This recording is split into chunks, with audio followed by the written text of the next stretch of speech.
भारत में इन दिनों एक अनपब्लिश्ड किताब 4 स्टार्स ऑफ डेस्टिनी ने हलचल मचा रखी है और दूसरी तरफ एशिया की जियोपॉलिटिक्स में ताइवान एक बार फिर सुर्खियों में है। दिलचस्प बात यह है कि इन दोनों ही घटनाओं का एक कॉमन लिंक है और वो है चीन और उसकी सेना।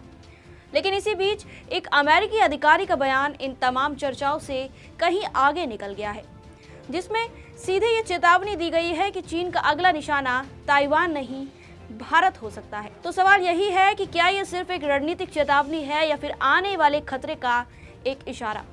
आज के इस एपिसोड में हम अमेरिकी अधिकारी की चेतावनी और जनरल नरवणे की किताब से दर्ज उन घटनाओं का विश्लेषण करेंगे जो भारत की सुरक्षा तैयारियों पर गंभीर सवाल खड़े करती हैं।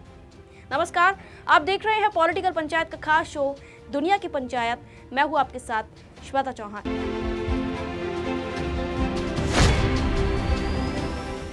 बता दें कि एक पूर्व अमेरिकी मरीन इंटेलिजेंस अधिकारी ग्रांट न्यूशम ने भारत को लेकर एक चौंकाने वाली चेतावनी दी है।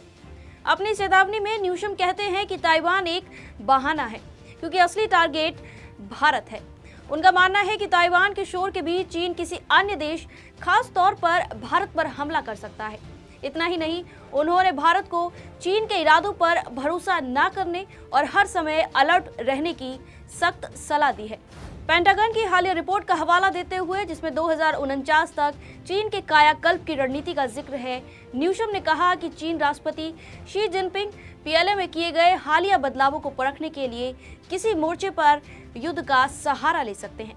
अधिकारी आगे कहते हैं कि चीन 2049 तक खुद को ग्लोबल सुपर पावर के रूप में स्थापित करना चाहता है।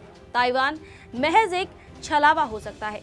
न्यूशम ने कहा कि आपको हमेशा वहां देखना चाहिए जहां बाकी सबकी नजरें नहीं हैं। जब पूरा ध्यान ताइवान पर केंद्रित हो तो आपको अन्य संभावित ठिकानों पर नजर रखनी चाहिए। न्यूशम चीन की पूरी व्यवस्था यानी पब्लिक रिलेशंस रणनीति को पूरी तरह से धोखे पर आधारित बताते हैं। ताइवान के नाम पर दुनिया को उलझाकर चीन भारत, दक्षिण कोरिया, दक्षिणी जापान और फिलीपींस जैसे क्षेत्रों में अपनी सैन्य ताकत दिखाने की सोच रहा है। भारत निश्चित रूप से चीन की उस लिस्ट में सबसे टॉप पर है जहां वह चौंकाने वाली कार्रवाई कर सकता है। वैसे अक्सर ये लॉजिक दिया जाता है कि चीनी सेना यानी पीएलए ने दशकों से कोई बड़ा वॉर नहीं लड़ा है और वह अनटेस्टेड है, पर न्यूशम ने इस धारणा को खारिज करते हुए लद्दाख के गलवान का उदाहरण दिया।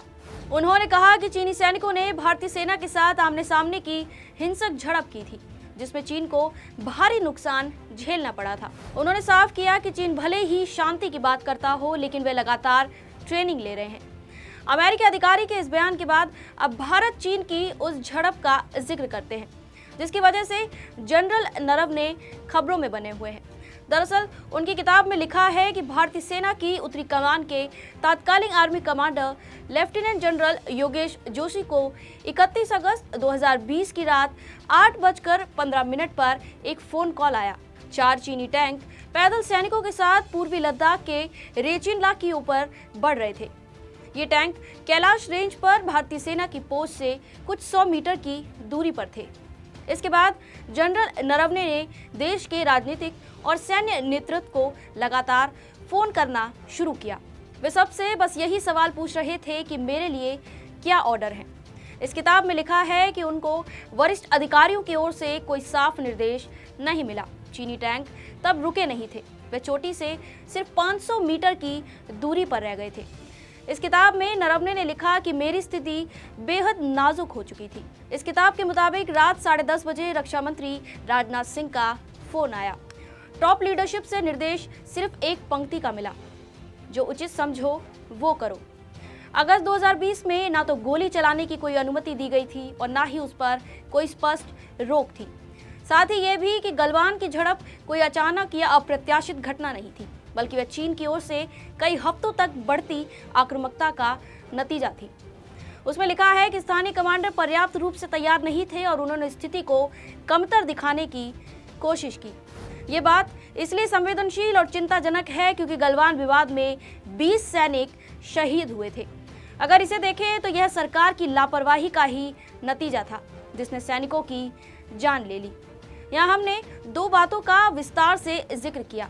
एक में अमेरिकी अधिकारी भारत को भविष्य में चीन के हमले की चेतावनी दे रहे हैं। दूसरे में भारतीय सेना के वरिष्ठ अधिकारी ने चीन के भारतीय सीमा में घुसने के उस एक्शन का अपनी किताब में जिक्र किया है जिसमें सरकार की तरफ से सेना को समय रहते स्पष्ट निर्देश नहीं दिए गए, जिसके बाद से ये सवाल खड़ा होता है कि अगर अमेरिकी अधिकारी की बात छोटे स्तर पर ही सही सच होती है तो क्या हमारी सरकार उस अटैक के लिए पहले से तैयार रहेगी?